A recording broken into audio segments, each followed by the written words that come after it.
Seguramente en el anhelo profundo del Señor, tal cual lo dice el libro de los Efesios, Jesús se entregó, dio su vida y lo hizo por la iglesia. Así que podamos nosotros permitir que la iglesia sea edificada con los materiales adecuados que el Señor ha propuesto es una honra. Porque fíjense que lo que a Dios le interesa es que la iglesia sea edificada y no que algún ministerio sea edificado. Es que la iglesia sea adornada. Es que la iglesia manifieste aquello para lo cual el Señor la compró, aquello para lo cual el Señor se entregó. Y en la economía divina es la iglesia la que va a estar eternamente con su amado, allí en las bodas del Cordero. Es la iglesia esa ciudad que puede contener toda la gloria de Dios, tal cual lo plantea el Apocalipsis. Así que tenemos un privilegio, amados hermanos y hermanas, de ser parte de esa iglesia gloriosa de nuestro Señor Jesucristo. Amén. Cuando el apóstol Pablo escribe sus últimas cartas, que son 3, y que probablemente la secuencia cronológica de la escritura de esas 3 últimas cartas, que la mayoría llaman cartas pastorales, podría ser en primer lugar Tito, luego Primera de Timoteo y luego Segunda de Timoteo. Y cuando el apóstol las escribe, ya ha habido un tiempo del desarrollo de su ministerio en el que ha llevado el Evangelio por todas partes. En el esquema del libro de los Hechos, en la manera progresiva en que Lucas nos presenta el libro de los Hechos, parte en Jerusalén, pero termina en Roma, en la capital del imperio.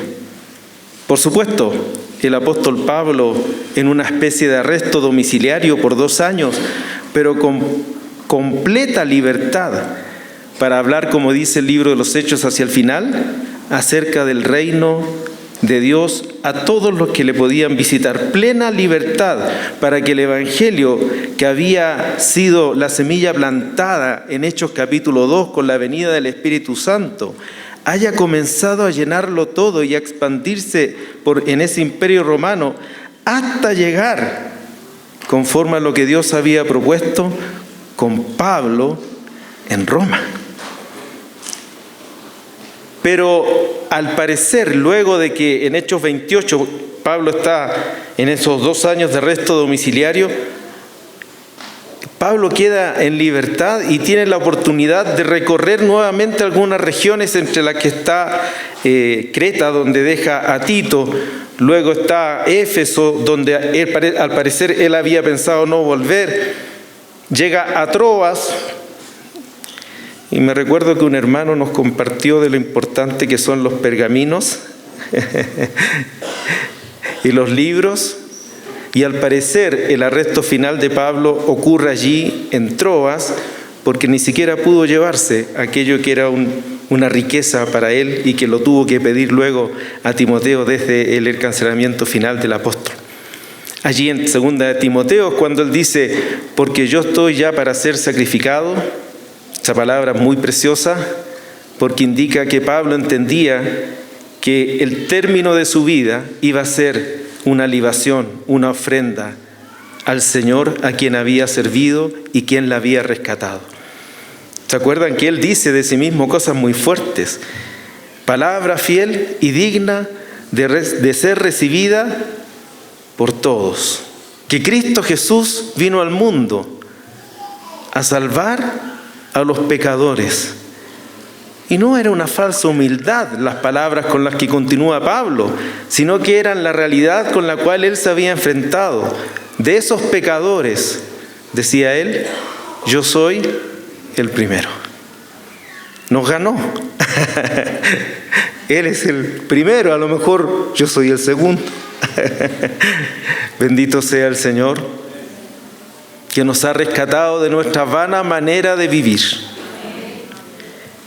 Así que quisiera compartir algo en torno a estas últimas cartas y en particular a lo que Pablo le dice a Timoteo en la primera carta del apóstol Pablo a Timoteo, allí en el capítulo 3, versículos 14 al 16, porque estos versículos dan a entender la preocupación que estaba en el corazón de Pablo y la causa por la cual le escribe a Timoteo. Timoteo había quedado en Éfeso, tal cual lo señala el capítulo 1, verso 3, como te rogué que te quedases en Éfeso cuando fui a Macedonia. En Macedonia está Filipos, Tesalónica. Y en 1 Timoteo 3:14 le dice así Pablo: esto te escribo, lo que implica la razón por la cual escribió, aunque tengo la esperanza de ir pronto a verte, para que si tardo, sepas cómo debes conducirte en la casa de Dios. Y miren cómo habla de la casa de Dios, que es la iglesia del Dios viviente. Así que, según lo que leemos, ¿cuál es la razón por la cual Pablo escribe primera de Timoteo? Para que, según el texto de la versión Reina Valera, para que Timoteo sepa cómo debe comportarse o conducirse en la iglesia de Dios. Pero en otras versiones, y a mí me parece que es más adecuado al contenido completo de la carta, no dice con la intención hacia Timoteo, para que Timoteo sea el que sepa cómo conducirse, sino que es hacia la iglesia. En otras versiones dice, para que si tardo sepas cómo deben, en plural, y no debes en singular. Deben comportarse en la casa o conducirse en la casa de Dios, que es la iglesia del Dios viviente, columna y baluarte de la verdad. Así que lo que encontramos en esta carta en primera de Timoteo es la manera en que la iglesia debe conducirse en razón de la naturaleza que ésta tiene. Es la manera en que nos debemos comportar o conducirnos, o la manera de nuestra conducta, conforme a la naturaleza que la iglesia tiene. La iglesia es columna y baluarte de la verdad. Por supuesto, Pablo ya había estado en Éfeso, en esta región de Asia que sería la actual Turquía. Y eso lo narra en Hechos capítulo 19. Y fíjense algunos pequeños versículos de cómo fue la estadía de Pablo allí en Éfeso. Vamos al libro de los Hechos, capítulo 19. Esta libertad que tuvo Pablo, miren este verso 19:10. Así continuó por espacio de 2 años, hablando del ministerio del apóstol Pablo, de manera que todos los que habitaban en Asia, judíos y griegos, ¿qué ocurrió con ellos? Oyeron la palabra del Señor Jesús. En Éfeso había un grupito pequeñito, y cuando Pablo llega a Éfeso les hace la pregunta. Pablo es perito arquitecto, En aquella época nosotros distinguimos un poco entre el arquitecto y el constructor. El arquitecto es el que diseña, el constructor es el que ejecuta el diseño. Pero en aquella época el arquitecto reunía prácticamente las dos funciones. Era el que tenía el diseño correcto y era el que se preocupaba de que ese diseño correcto fuese el edificio o el lugar que se construía. Así que cuando Pablo llega a Éfeso, llega con esa comprensión del encargo de Dios respecto de cómo debía edificarse la iglesia. A los corintios le dice: yo como perito arquitecto puse el fundamento. Y gracias a Dios, hermanos y hermanas, porque el testimonio que tenemos en nuestros corazones es que ese fundamento está firme en medio nuestro. Amén. ¿Quién es ese fundamento firme en medio nuestro?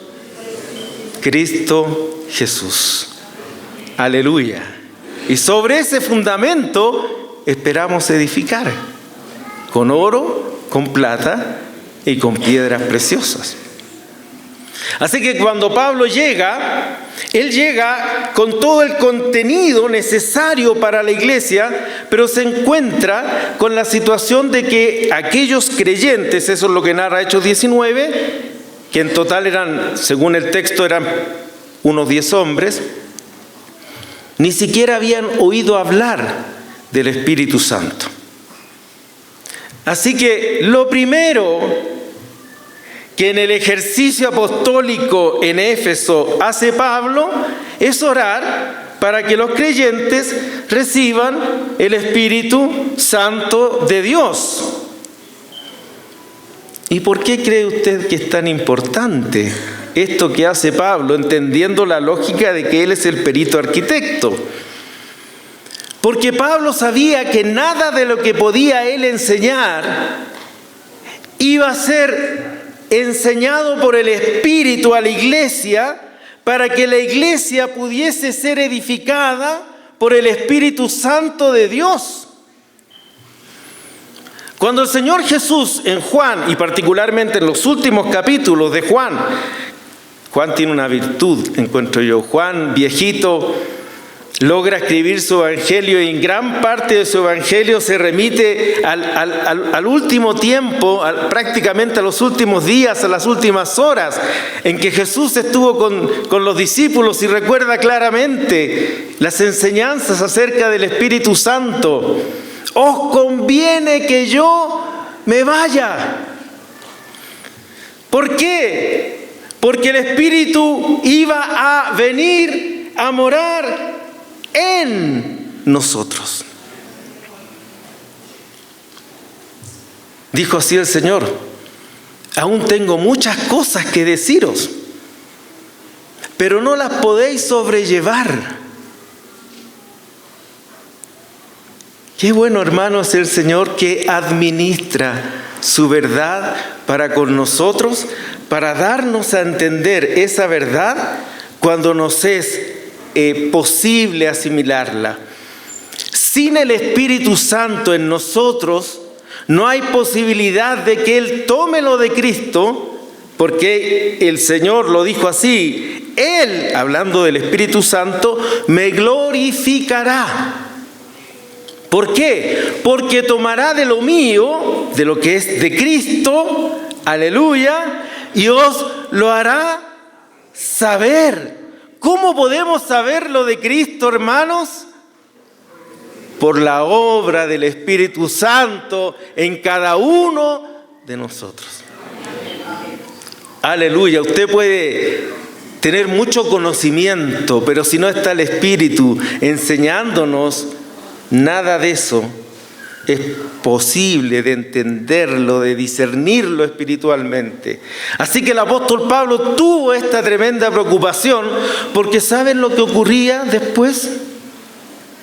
Que por espacio le dice un poquito más allá, miren, en Hechos 19, recuerden que todos oyeron la palabra del Señor en Asias. En Hechos capítulo 20,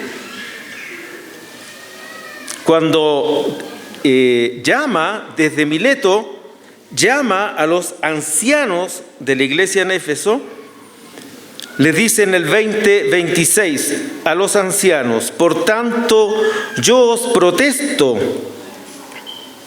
en el día de hoy que estoy limpio de la sangre de todos. Atención con el verso 27. Porque no he rehuido anunciaros, ¿qué cosa? La iglesia en Éfeso tuvo una gloria. ¿Sabe cuál fue? Oyó todo el consejo de Dios.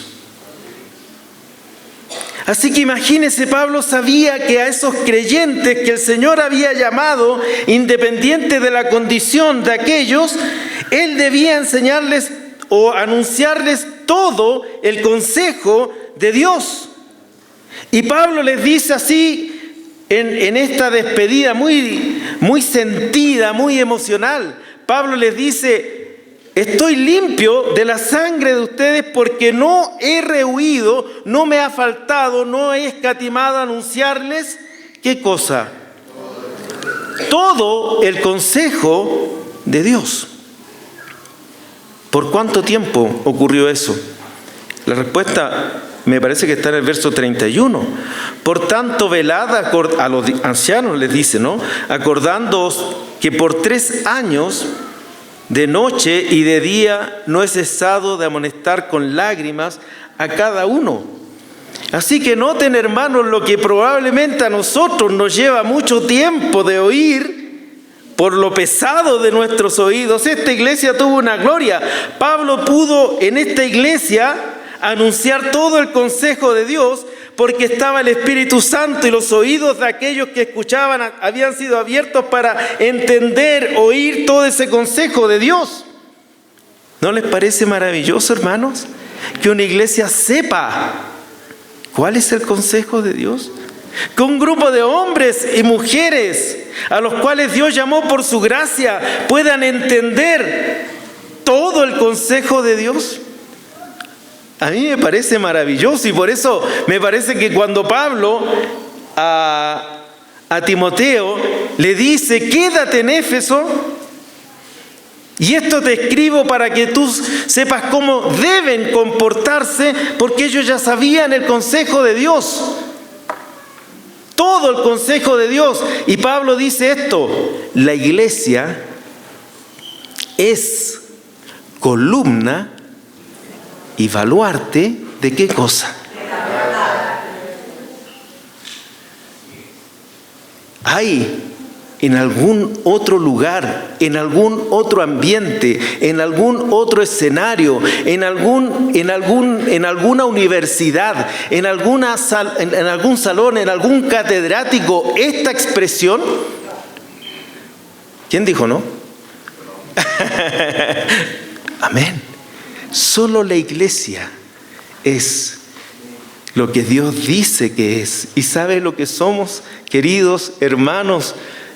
Somos columna y baluarte de la verdad.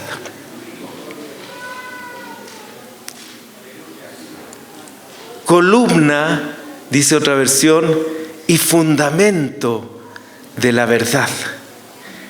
Fíjense el Salmo 75, verso 3, nos da una comprensión de la función de las columnas. Se arruinaban, dice el Salmo 75, 3, la tierra y sus moradores. Había erosión, había una corrupción creciente, había ruina. Pero ¿qué dice Dios? Yo sostengo sus columnas. Cuando la columna, ahí tenemos algunas columnas, no sé si serán estructurales u ornamentales, me parece que estructurales, sin ser yo ingeniero, por supuesto. cuando una columna tiene que recibir un gran peso, ¿sabe lo interesante del cálculo para esa columna? Es dónde esa columna se debe anclar. ¿Cuál es el terreno en que esa columna se va a edificar? Nuestro país, en Santiago, en Chile, es muy sísmico. Siempre hay dificultades porque las estructuras que se han construido son probadas por terremotos. El último terremoto grande y muy intenso que nos tocó vivir a nosotros fue un terremoto grado 8.8. No sé si aquí en Bogotá hay algún sismo, ¿no? Es una bendición, hermano. Y con mi esposa, mi hija, vivimos en un piso 12. Así que imagínense lo que es eso. En un momento parecía que en medio de este terremoto, parecía que nos hubiesen tomado del pelo, y yo tengo poco, aunque algo tengo, y nos hubiesen zamarreado para todos lados. Era imposible estar de pie. Bueno, gracias a Dios, y por eso estoy aquí, el edificio no se cayó. Pero lo importante es el cálculo de dónde van a estar apoyadas esas columnas en virtud de aquello que tienen que... Qué amable, hermanos, usted. Muchas gracias. ¿No lo mandaron? Qué obediente que es usted, hermano. Muchas gracias.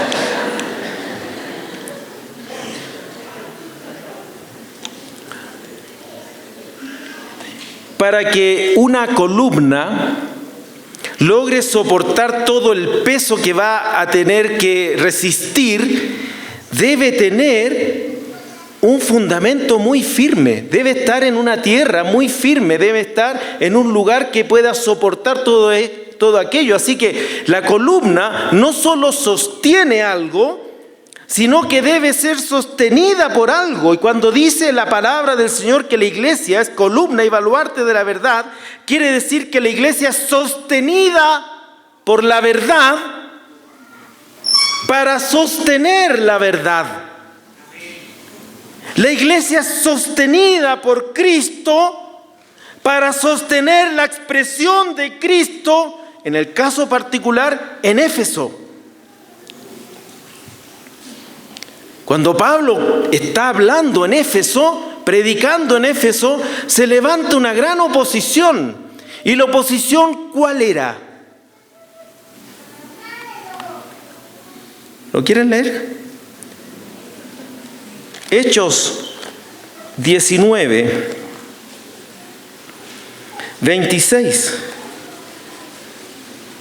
Está hablando un platero llamado Demetrio que construía templecillos de Diana.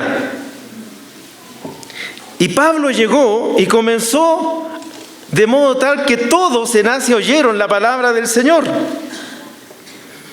Leo el 25 después de los 2 puntos.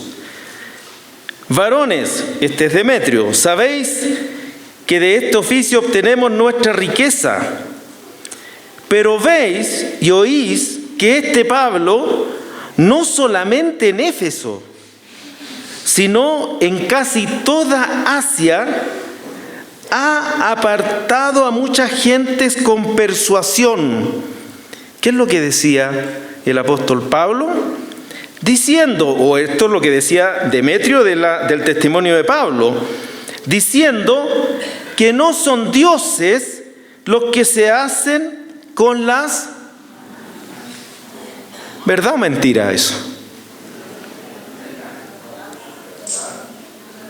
¿Son dioses los que se hacen con las manos? No son dioses los que se hacen con las manos. ¿Y la iglesia qué es? Columna y baluarte de la verdad. Así que Pablo tuvo que decir la verdad a costa de tener un conflicto muy serio. ¿Cuál era la verdad? Que no son dioses. La gente adoraba a dioses, tenían una gran diosa, grande es Diana de los Efesios. Pero Pablo llegó con el Evangelio y el Evangelio declara la verdad, porque la verdad hace libres. Y cuando llega la verdad, Pablo tiene que decir, no son dioses estos. Y eso le valió un conflicto importante. Pero la iglesia es columna y baluarte de la verdad. No sé si Pablo tenía en vista también el templo. Ustedes saben que el templo tenía 2 columnas. El templo de Salomón. Una columna se llamaba Jaquín y la otra columna se llamaba Boaz. Jaquín quiere decir Él establecerá, o Dios es el que establece, y Boaz es Dios el que fortalece. Así que parece que también en esta idea de Pablo de columna y baluarte de la verdad, la columna tenía el sentido de dar testimonio de aquello que se sostenía. Tenía un valor testimonial. Y por lo tanto Pablo está colocando una realidad que la iglesia debe asumir. Y seguramente, y por eso está esta palabra, y es palabra de Dios, y así la recibimos, no solo para los creyentes en Éfeso, sino para los creyentes, para las realidades de iglesia de todo lugar. Saben, amados hermanos y hermanas, que la iglesia en todo lugar debe ser expresión, testimonio, debe sostener la verdad. Me imaginaba un poco lo que decía Marcelo, esto de no aflojar. La iglesia tiene que estar firme con el testimonio de la verdad en medio de una sociedad cada vez más secularizada. La iglesia tiene que afirmar el corazón en la verdad que ha recibido de parte de Dios por el Espíritu Santo que nos fue dado, por una realidad de la cual estamos absolutamente convencidos, no por nosotros mismos, sino por la gracia y misericordia que por el Espíritu se nos dio. Y si hay que decir que los dioses construidos con manos humanas son falsos, eso es lo que hay que decir. Un muy buen término que probablemente para nosotros nos hace más sentido que verdad es su significado en griego. Y el significado tiene que ver con realidad. Quiere decir que lo real solo está en la iglesia del Señor Jesucristo. Que lo real, que la realidad de las cosas solo se pueden discernir y entender en la expresión de la iglesia de nuestro Señor Jesucristo. Fíjense este pasaje que es muy triste, Isaías, que probablemente retrata lo que es aquello que estamos viviendo y viendo en nuestras sociedades. En Isaías, capítulo 59, vamos a leer un par de versículos allí. Isaías 59, vamos a leer del 12 en adelante.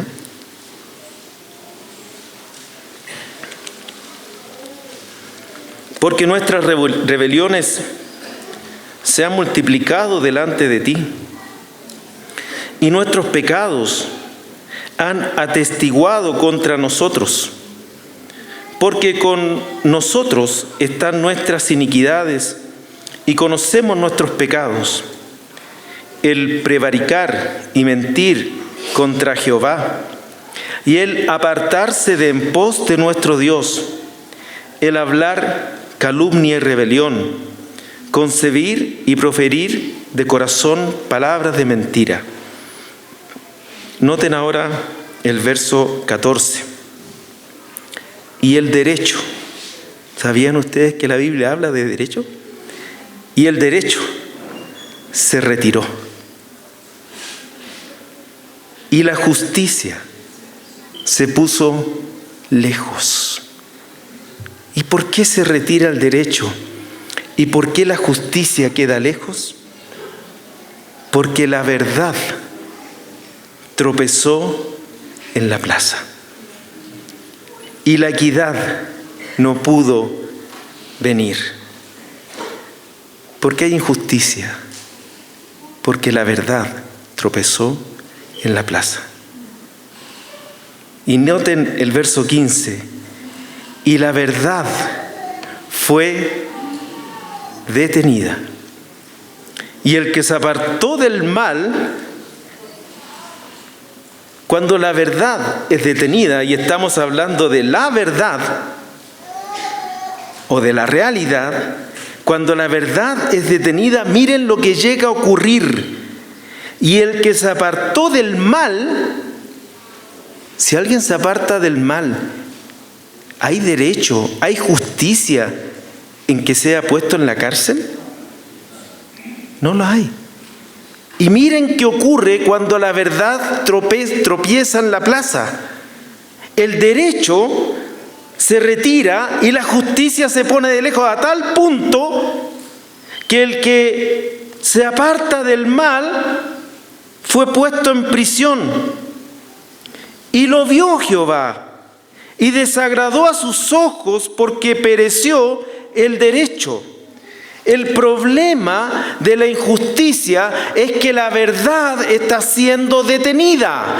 El problema de la falta de derecho es que la verdad está tropezando en la plaza. Y la plaza en aquella época era el lugar del discurso público. Era el lugar donde se concentraba aquello que la sociedad o la ciudad debía ir entendiendo. Era, por así decirlo, el momento en el que las verdades o aquello que se esperaba se construyera en la ciudad. Era el discurso donde se debatían las ideas importantes para la sociedad. Era el momento en donde aquellas ideas que iban a ser centrales en la construcción de una sociedad se podían debatir. Pero cuando Isaías mira todo el escenario terrible de Israel, la explicación de ese escenario es que la verdad tropezó en la plaza, se le puso barreras a la verdad. Es que la verdad fue detenida, y cuando la verdad es detenida, cuando la verdad tropieza, la injusticia, la maldad, la corrupción se manifiestan.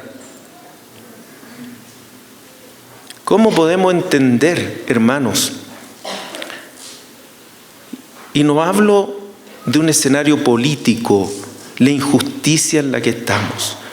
¿Cómo podemos entender la corrupción en la que estamos? Porque la verdad ha tropezado. Cuando Pablo llevaba el Evangelio, él sabía la riqueza y la gloria del Evangelio y lo iba a anunciar. ¿Sabe a qué lugar? A la plaza pública. Fíjense en el libro de los Hechos, cuando Pablo llega ni más ni menos que a Atenas.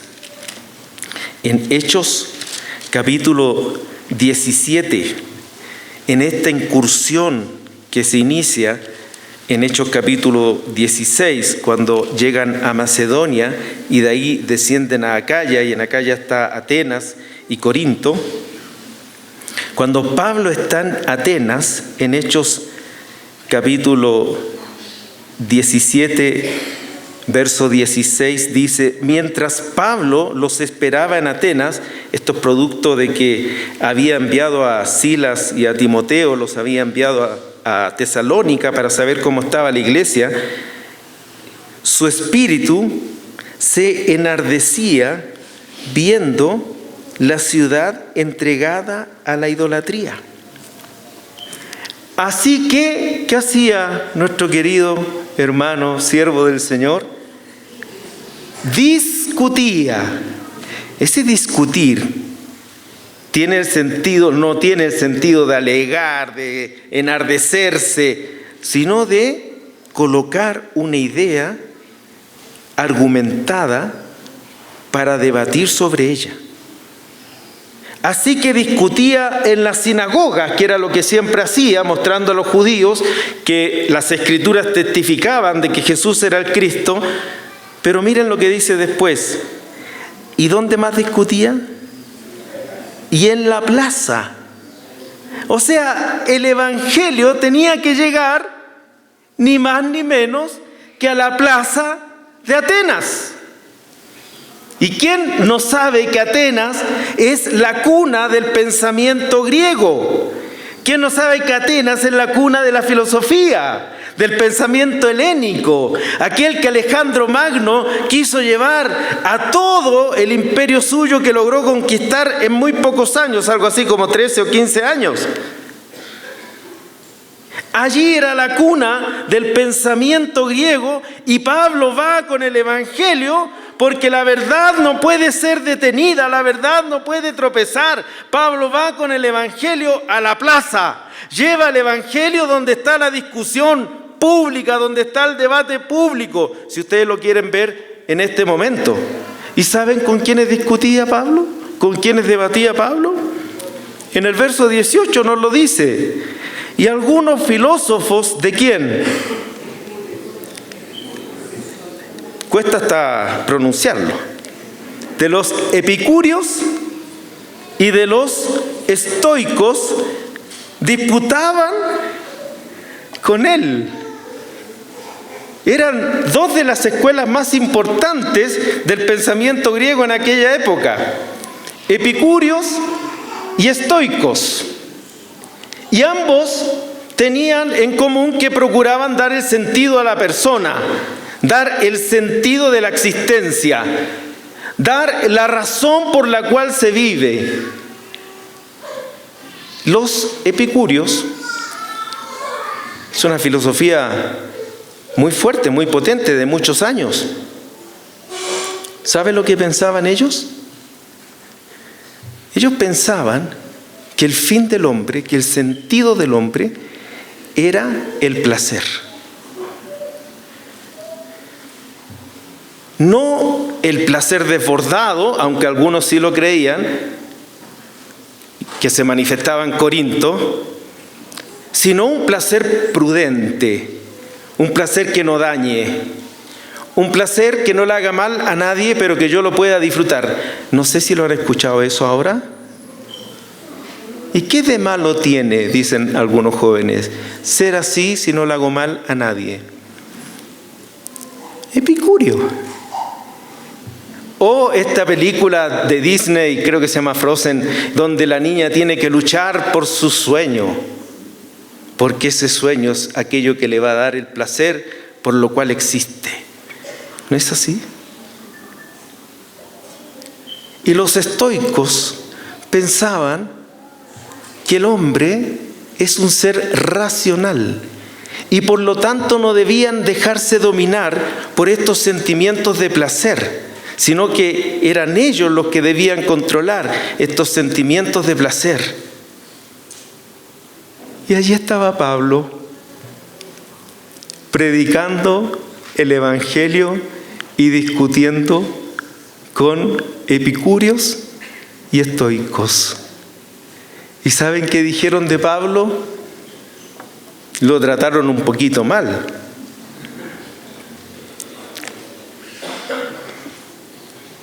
Verso 18, y algunos filósofos de los epicúreos y de los estoicos disputaban con él, y unos decían, ¿qué querrá decir este? Eso actualmente sería como un charlatán. Esa sería una palabra adecuada al término que ocupa la Reina Valera. ¿Qué querrá decir este charlatán? Y otros, parece que es predicador de nuevos dioses, porque les predicaba el evangelio de Jesús. ¿Y qué más? Y de la resurrección. Noten, amados hermanos, que cuando Pablo le dice a Timoteo que la iglesia es columna y baluarte de la verdad, esa es una verdad que tiene que estar testimoniada en medio de la sociedad. Si no, no se entendería por qué Pablo va a la plaza pública. La iglesia no es el lugar donde nos venimos a encerrar, hacemos nuestros cantos gloriosos, la comunión gloriosa y luego seguimos con nuestras vidas.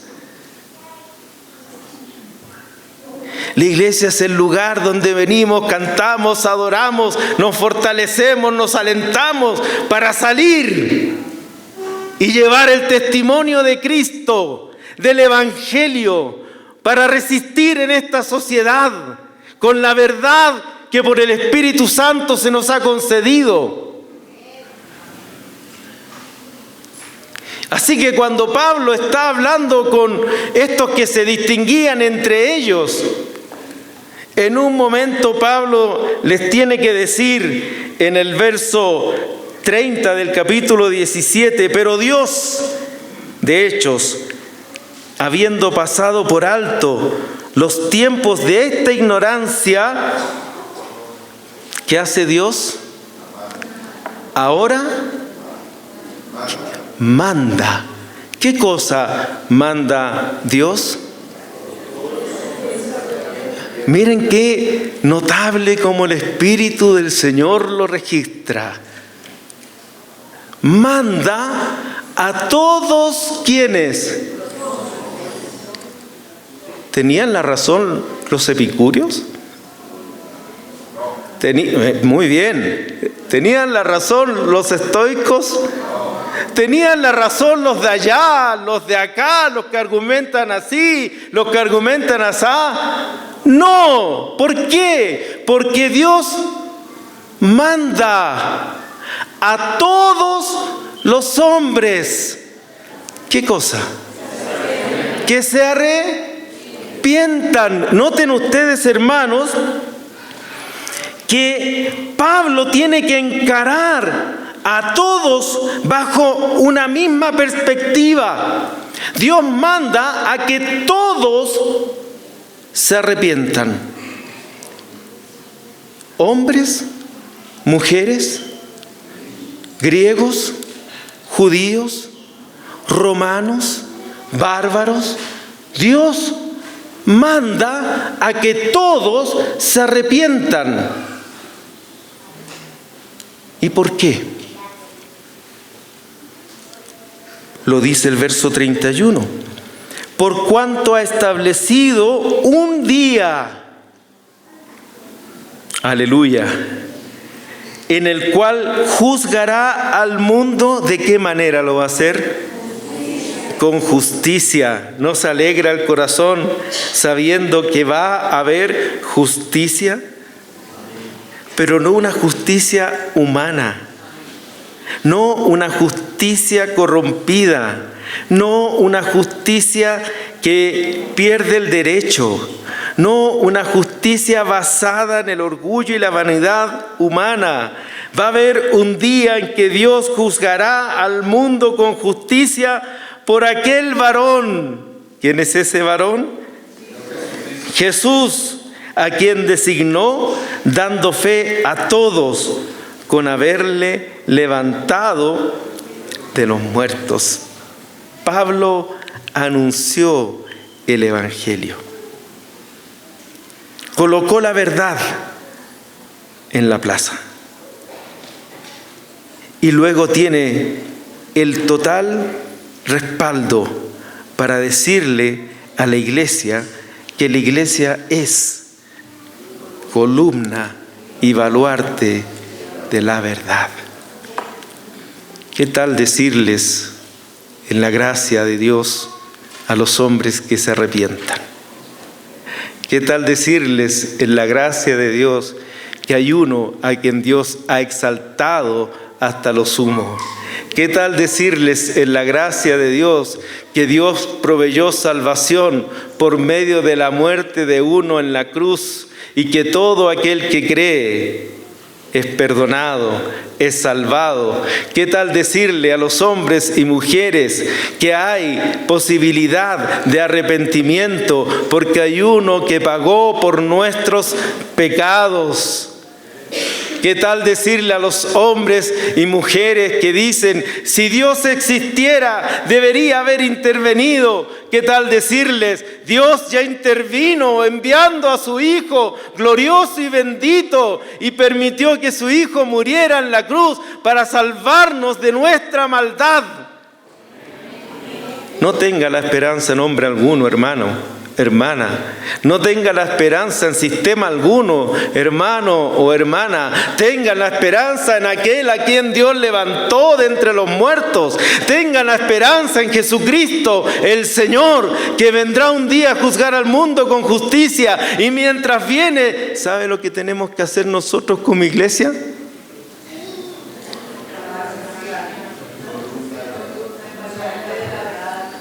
Columna y baluarte de la verdad. ¿Dónde trabajas?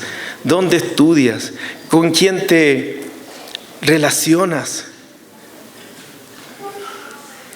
El hermano C.S. Lewis, no sé si lo ubican, él decía, haciendo una ilustración con la guerra, él le tocó vivir una de las guerras mundiales, él decía, la iglesia es el lugar secreto de los hijos de Dios, donde reciben las instrucciones para salir al mundo a llevar el evangelio.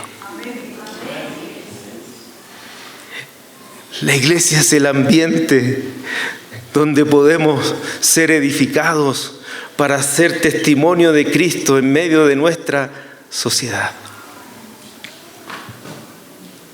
Aleluya. Y qué bueno que haya una iglesia como Éfeso que pudo recibir.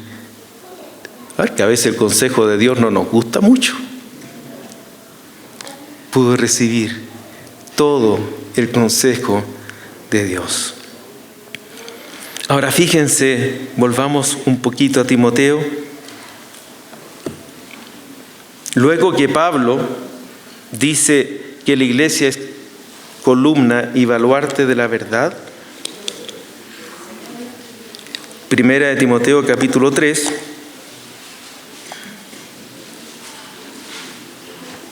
o columna y fundamento de la verdad, o de la realidad.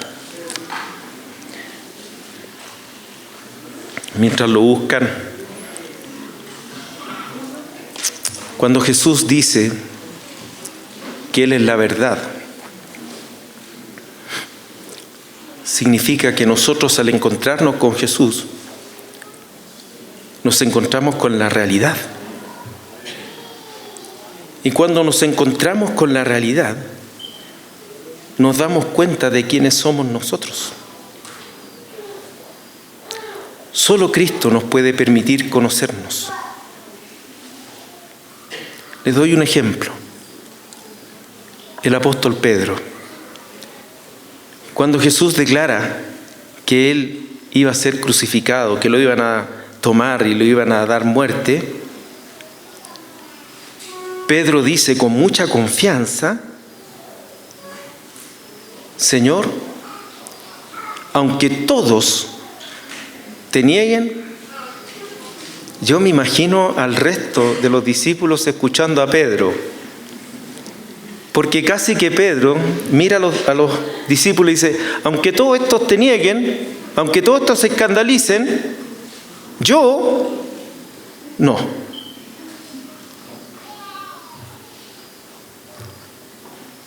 ¿Pedro se conocía o no se conocía?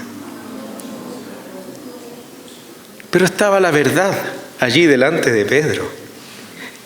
Y la verdad le tuvo que hablar a Pedro. Permítanme la personificación de la verdad de nuestro Señor. La verdad tuvo que hablarle a Pedro. ¿Y qué le dice la verdad a Pedro? Mira, Pedro, esta noche, antes que cante el gallo 2 veces, tú me habrás negado 3 veces. Y Pedro, yo creo que honestamente consigo mismo, creyendo algo que era él, Pedro se espanta y le dice al Señor, Señor, yo mi vida pondré por ti. Y yo creo que el Señor lo mira con una ternura, porque el Señor es tierno. Pedro, yo he rogado por ti, para que tu fe, mira, no tienes fuerzas en ti mismo, no tienes capacidades en ti mismo, así que lo único que me queda a mí respecto de ti es rogar para que tu fe no falte. Cuando Pedro se enfrentó con la verdad, que es Cristo, supo también quién era Él. Y sabe que cuando Pedro tiene que dar consejo a los ancianos, en Primera de Pedro, Pedro dice: yo, anciano, juntamente con ustedes, testigo de los padecimientos de Cristo. Y cuando uno lee ese versículo, uno dice: Pedro, al decir aquello, sabe, tiene un conocimiento de sí, que se lo ha provisto el Señor. Sabe cómo fue él cuando fue testigo de los padecimientos de Cristo. Así que ese versículo, lejos de que consideremos que Pedro tenía ciertos méritos, ciertos derechos, porque los demás no participaron de los sufrimientos de Cristo o de los padecimientos de Cristo, pero que él sí participó. A ver, aquí me tienen que hablar, porque yo estuve ahí con el Señor, po. Pero Pedro sabe que cuando estuvo allí con el Señor, simplemente se manifestó toda su fragilidad humana y lo negó. Pero bendito sea el Señor, que el Señor, al mismo Pedro que lo había negado, lo restaura. Y lo usa en los primeros capítulos del libro de los Hechos de una manera maravillosa. Así que si alguien se ha tenido que enfrentar con quién es, y ha tenido que decir, tal vez no tal cual, pero un poquito cercano a lo que dijo Pablo: miserable de mí, ¿quién me librará de este cuerpo de muerte? Nos encontramos con quienes somos. Y Pablo allí tiene un grito de angustia, un grito que lo hace entender que no tiene ni una posibilidad de salvarse a sí mismo. Y dice: yo soy un miserable. No me lo tienen que decir los demás. Los demás, si me dicen miserable, tienes razón. Yo trabajaba en un colegio con Marcelito hace ya muchos años, y a veces los chicos son un poco hirientes. Son un poquito, pero un poquito nomás, ofensivos. Enojado, un chico me dice: usted es un hombre injusto. Y él esperaba obviamente que yo, con la autoridad del profesor, lo retara. Y lo miro y le digo: qué bueno que me lo digas, porque tienes toda la razón. Yo soy injusto. Y por eso necesito a Cristo, hijo. Porque mis injusticias se me salen por todos lados. Pero te tengo una noticia: tú también eres injusto. Y también, no, después de eso lo tuve que aprobar. No. Gracias, hermano, Cuando Pablo llega a ese momento triste, trágico, angustioso, y tiene que tener este grito: miserable de mí, ¿sabe lo que dice después? Lo que dice después es: pero gracias a Dios por Jesucristo. Aleluya. ¿Quién nos puede librar de conocer nuestra miseria? Cristo. Y eso Pablo no lo teorizó. Pablo no lo construyó cognitivamente. Fue una experiencia de salvación y de liberación que tuvo con su amado Señor. Cuando él buscó recursos y no encontró ninguno para ser librado, ¿sabe? El grito de él fue escuchado en el trono de gracia y de misericordia. Y hubo una palabra del cielo que le dijo: acércate confiadamente al trono de gracia y hallarás misericordia para el oportuno socorro. ¿Quién nos libra, hermanos? Cristo. Gracias a Dios por Jesucristo. Así que cuando hablamos de la verdad, de la realidad, encontrarse con la iglesia es encontrarse con quien uno es. Encontrarse con Cristo es saber quién es uno, conocer las miserias de uno. ¿Recuerdan? Pablo a los Corintios les escribe y les dice que en sus reuniones, cuando entra un indocto, ¿qué le ocurre al indocto, al que no conoce? ¿Se acuerdan? Por todos es juzgado. Lo oculto de su corazón se hace manifiesto. ¿Por qué? Porque Dios es malo y quiere decirte, tú eres un pecador, o porque Dios es bueno y quiere mostrarte de dónde te tiene que salvar, o porque tenemos un Dios de amor que nos quiere mostrar nuestra realidad para salvarnos de aquella por medio de Jesucristo el Señor. Lo oculto de su corazón se hace manifiesto. Así que por todos, por la realidad de la verdad que hay en la iglesia, por todos es convencido. Bendito sea el Señor, que tengamos en medio de nuestras asambleas ese testimonio glorioso de que la verdad está en medio nuestro, que es Cristo Jesús. Bueno, pequeño paréntesis para volver al texto de 1 de Timoteo, porque me parece que esto se completa con el verso 16. El 15 decía que la iglesia es columna y baluarte de la verdad. Columna y fundamento, capacidad de sostener y contenido. E inmediatamente Pablo coloca esta expresión: e indiscutiblemente grande es el misterio de la piedad. Quiere decir que la iglesia es una columna y un baluarte de la verdad, y esa verdad tiene esta forma de misterio que solo puede ser discernido en medio de la casa de Dios por los hijos de Dios que han sido lavados por la sangre de Cristo y en quienes mora el Espíritu Santo, el misterio de la piedad. ¿Y qué es la piedad? Y probablemente la mayor cercanía, y es la definición, si uno busca piedad en un diccionario, es probablemente lo que encuentre, va a ser la capacidad de generosidad que algunos tienen con respecto a otros necesitados. ¿Cierto? Uno dice, qué persona piadosa. Entonces una persona que hace muy buenas obras. Pero ¿sabe que el término aquí no tiene que ver con eso en primer lugar?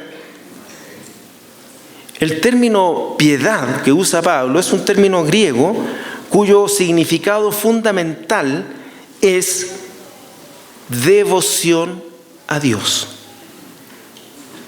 Es darle a Dios, y si nos ponemos en la cultura griega en general, sería darle a los dioses lo que a ellos les corresponde por la condición que ellos son. Cuando Pablo está usando esta palabra, está diciendo la devoción. Por eso en otras versiones se traduce como la verdadera religión o la devoción a Dios en vez de piedad. Porque lo que en la iglesia encontramos es la comprensión, es el entendimiento de un misterio de la devoción a Dios.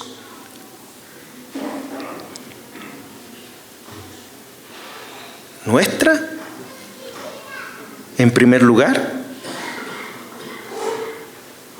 Y miren ustedes cómo lo plantea el apóstol de una manera maravillosa. E indiscutiblemente grande es el misterio de la piedad, el misterio de la devoción a Dios. Dios fue manifestado en carne.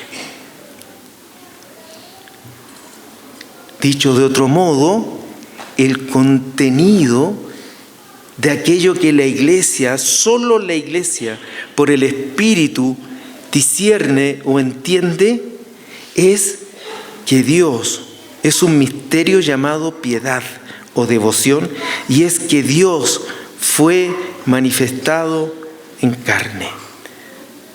Fíjense cómo Hebreos explica, a mi juicio, esta clase de devoción. Vayamos a Hebreos capítulo 10. Seguramente han estudiado el libro de los Hebreos, precioso, respecto de la comprensión, articula de manera tan brillante todo el Antiguo Testamento con la realidad del Nuevo Testamento, del Nuevo Pacto. Usa estas expresiones como superior, mejor, permanentemente. Y en Hebreos capítulo 10, verso 5 dice: por lo cual, entrando en el mundo, tengan esta expresión en la mente, Dios fue manifestado en carne. Por lo cual, entrando en el mundo, ¿quién? Cristo, Jesús. Entrando en el mundo dice, ¿qué dice cuando entra en el mundo? Sacrificio y ofrenda no quisiste, mas me preparaste cuerpo. Holocaustos y expiaciones por el pecado no te agradaron. Entonces dije, he aquí que vengo, oh Dios, para hacer tu voluntad, como en el rollo del libro está escrito de mí. Y al leer esta cita, que es del Salmo 40, hay que entender que esta cita está construida gramaticalmente sobre la base del paralelismo hebreo. Quiere decir que al escribir, ellos van contrastando una frase con otra y luego vuelven a reiterar la misma frase para contrastarla con la siguiente, que a su vez es reiteración de la segunda. ¿Lo expliqué bien? Gracias, hermano. Yo sé que hasta ahora están cansados, pero me alegro que lo haya explicado bien. Entonces, sacrificio y ofrenda no quisiste. ¿Con qué frase se tiene que relacionar? Léala, si está ahí. Muy bien, mi hermana.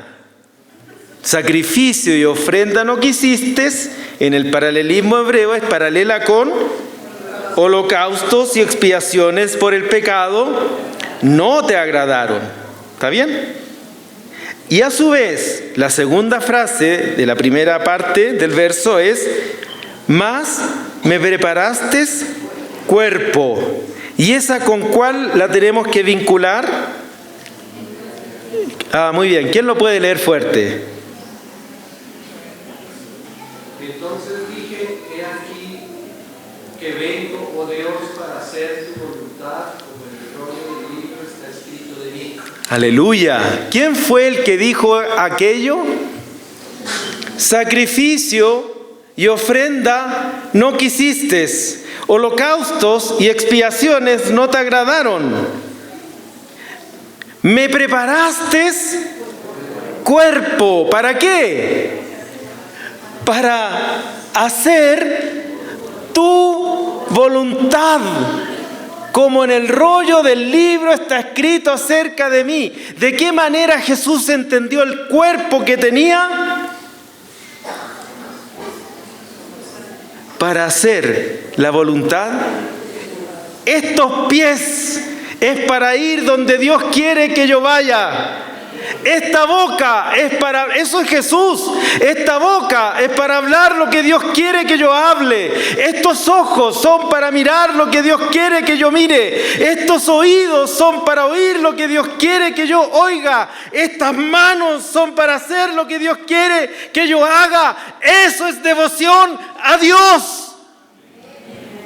Dios fue manifestado en carne porque no había ningún hombre que pudiese tener esta devoción a Dios. Y sabe que el salmo al cual está haciendo referencia dice: el hacer tu voluntad. Aleluya. Cuando Jesús, desde que nació hasta su muerte, vivió para agradar a Dios. Grande es el misterio de la devoción a Dios. Aleluya. Y cuando enfrenta ese momento, o el momento más complejo y difícil de su existencia, cuando de su frente corrían grandes gotas como de sangre, ¿cuál fue su oración?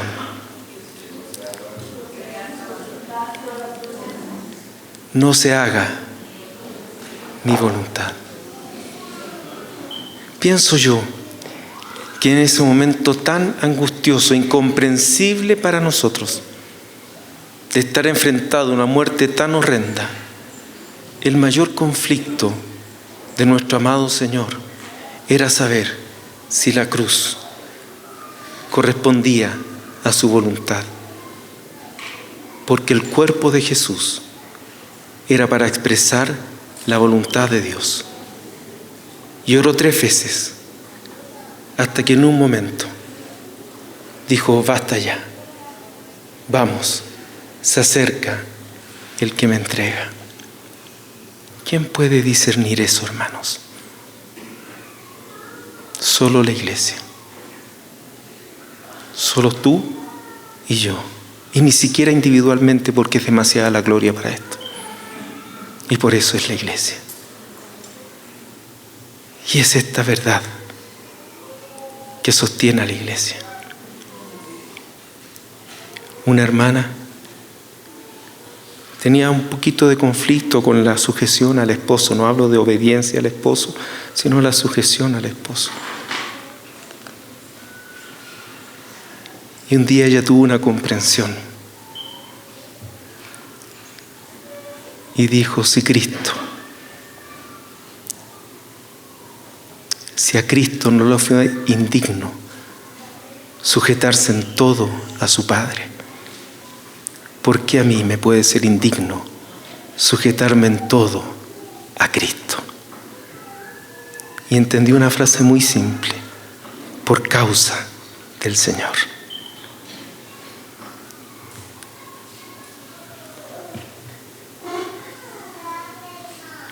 Un hermano años atrás me llama con mucho conflicto en el ambiente laboral y me dice: hermano, estoy muy complicado porque estoy padeciendo persecución aquí, me están tratando injustamente. Me describió la manera en que estaba siendo tratado y la verdad que tenía toda la razón. Quiero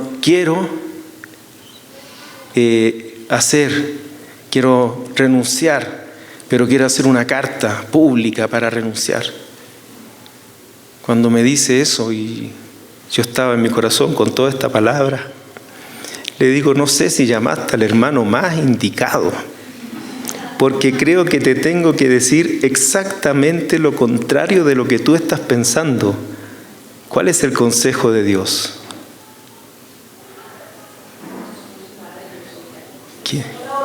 Que debemos soportar a los amos difíciles, porque esto merece aprobación.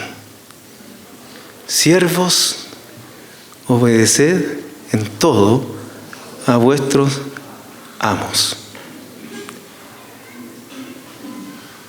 Dura es esta palabra,